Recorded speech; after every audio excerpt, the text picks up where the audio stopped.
We go live to the summit of the Group 77 in China held in Havana.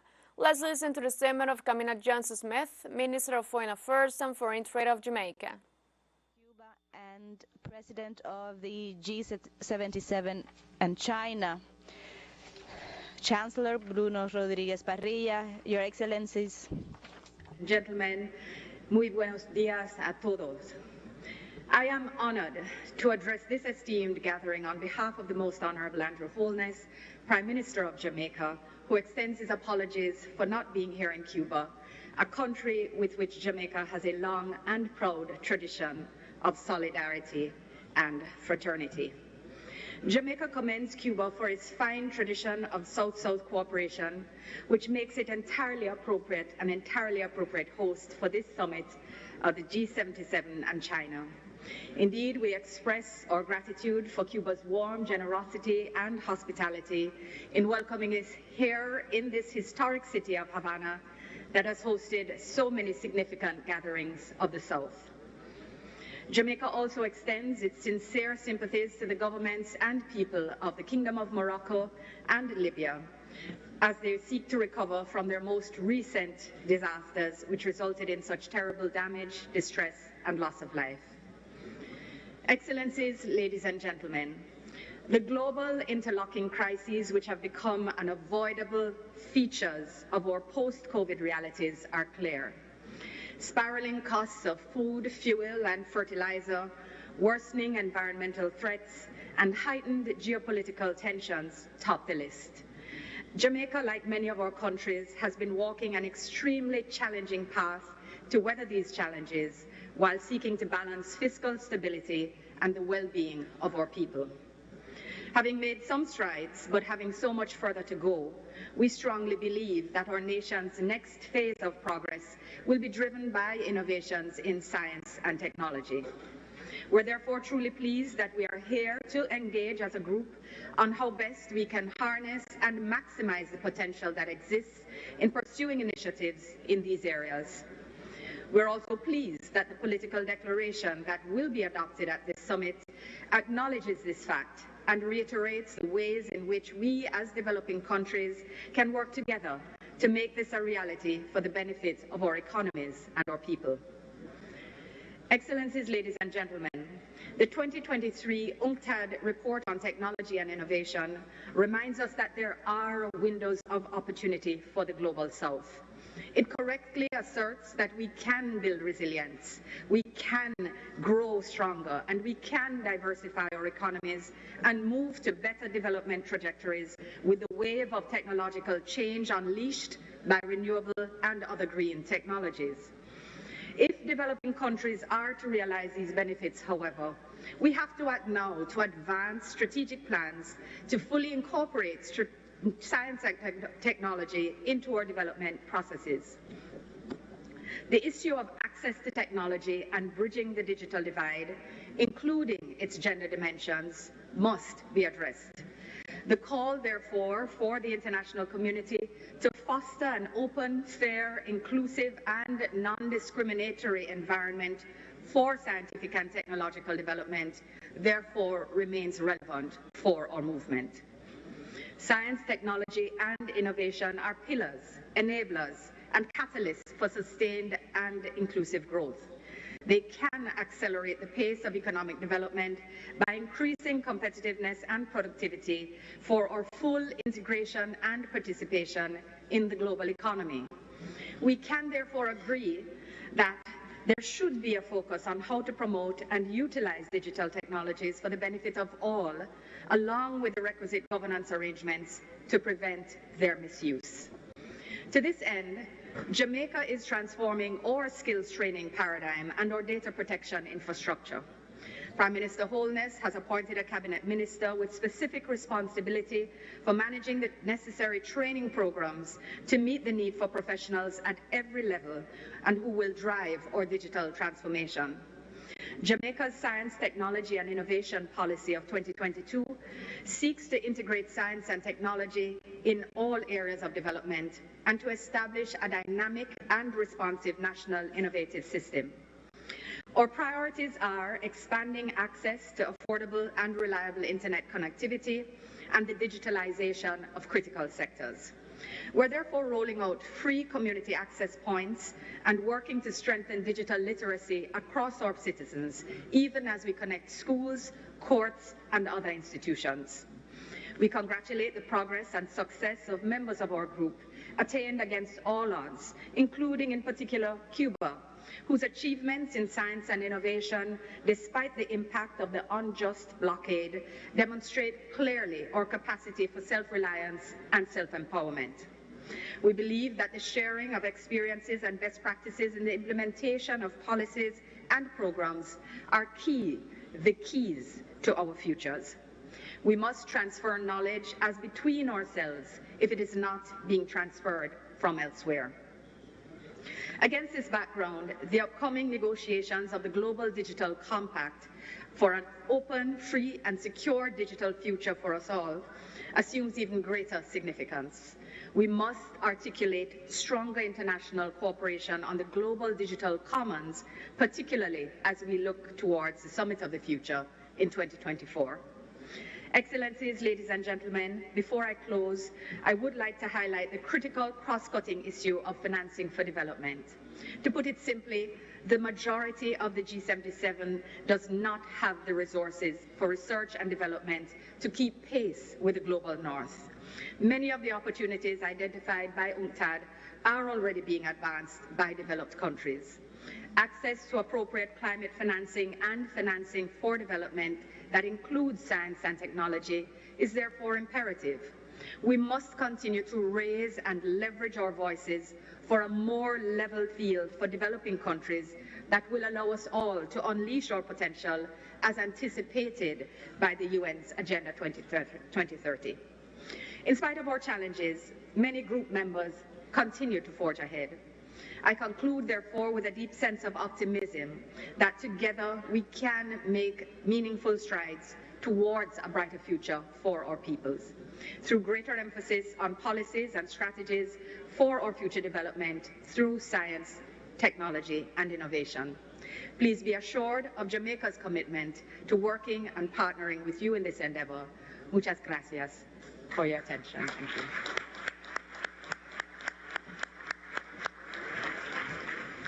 Muchas gracias.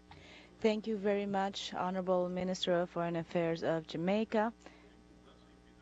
And we give the floor to Honorable Chet Green, Minister of Foreign Affairs, Agriculture and Trade of Antigua and Barbuda.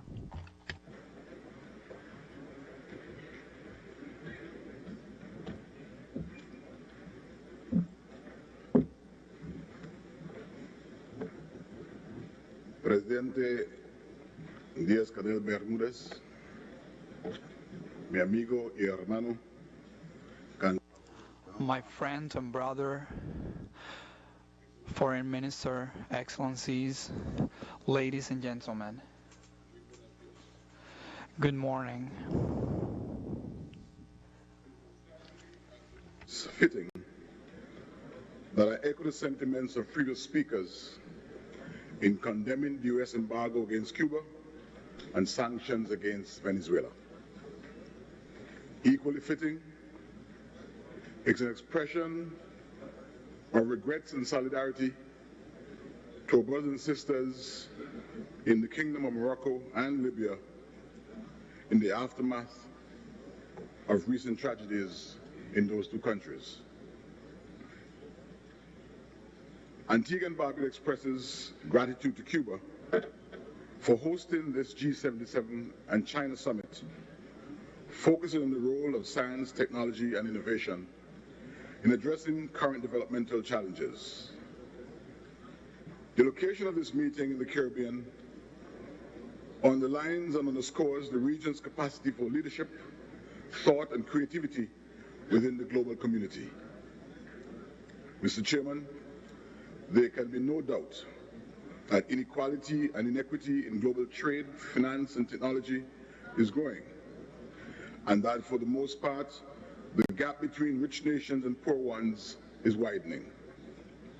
This inequality and inequity, especially in access to affordable finance to address the fundamental causes of underdevelopment threatens the ability of small developing states, such as mine, to achieve the UN Sustainable Development Goals, and more broadly, to accelerate the rate of growth in our economies. We are pleased today that Antigua and Barbuda enjoys a rate of growth of 8%, and that with the exception of the pandemic periods, our country would have achieved annual growth rates of 5% since 2015. However, we are keenly aware that our rate of growth is not due to the main international financial institutions, such as the IMF and World Bank, both of which have disqualified us from access to concessional financing because of the outmoded per capita criterion. It is a flawed criterion because it fails to take into account our remoteness as an island far from markets and supplies. This remoteness means that our very unavoidable importation of almost everything we consume, including food, is far more expensive after the costs of transportation and insurance are added. Because of the worldwide logistical problems of production, storage, and shipping that still linger as consequences from the pandemic, the costs of our imports are today even higher. In these circumstances, wages chase prices. And as a democratic nation whose values are rooted in human and civil rights, we recognize that wages have to keep parity with the rate of imported inflation. If we do not, the obvious consequence would be the expansion of poverty in our society. We do not regard the application of per capita income as fair. Consider Antigua and Barbuda a small island state with all the vulnerabilities of underdevelopment and a limited range of economic activity. As a result of the policies of the IMF and World Bank, coupled with the aid policies of the European Union, my country will be forced to borrow money on the global financial markets to finance our development and to cater to the welfare and well-being of our citizens. The Paris Club, too, has been unhelpful, rejecting our every plea for debt forgiveness, debt restructuring, or debt rescheduling. Yet much of our debt, they very well know, is a result of constant need to rebuild after persistent and extreme weather events arising from climate change, to which we are one of the very least contributors. Our carbon footprint in the world is so tiny, so negligible, that it is not even recorded in the official global records. The unfairness of the policies of the international financial institutions are therefore palpable. Let me add that were it not for the assistance of the People's Republic of China, whose rates of lending are much more favorable, my country's development in all sectors would have stagnated. We express our gratitude, therefore, to the People's Republic of China for their favorable lending rates and of the understanding of the needs of developing countries. We anticipate the strengthening of the new development bank as an alternative to the Bretton Woods institutions. And this isn't a simple or simply an ideological stance, but a real call for more inclusive financial architecture. Mr. Chairman, climate change and its impacts are the greatest common threat confronting all mankind, especially small island states. Consequently, we join with other nations in insisting on effective responses to this urgent threat, especially through scaling up the provision of financing and capacity building.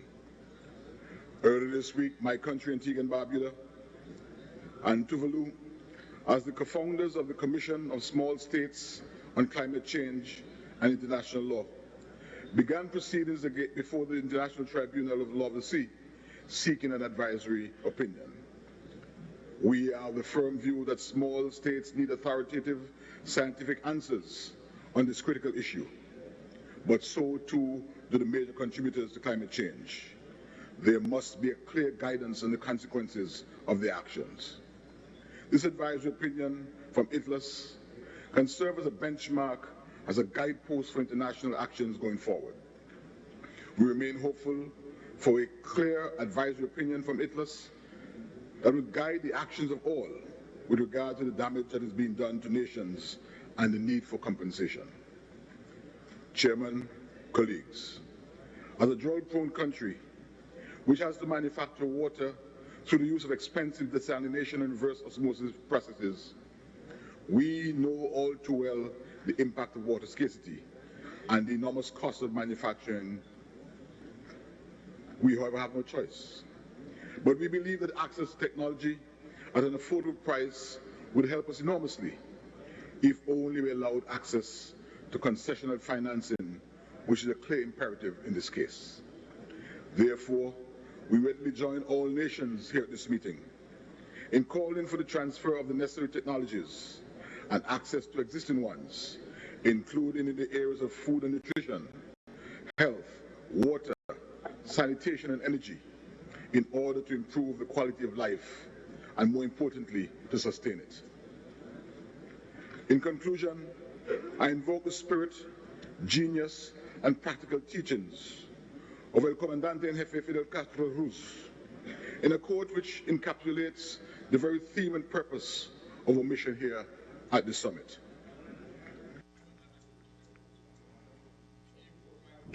Of all citizens to health, education, work, food, security, culture, science, and well-being are the same rights we proclaimed when we began our struggle, in addition to those which emerge from our dreams of justice and equality for all the inhabitants of this world. End of quote. Colleagues, Mr. Chairman, our shared and common struggles continue, and our unity is our strength. It is imperative, therefore, that the countries of the South collaborate for better global terms. Let our actions speak louder than our words. I thank you.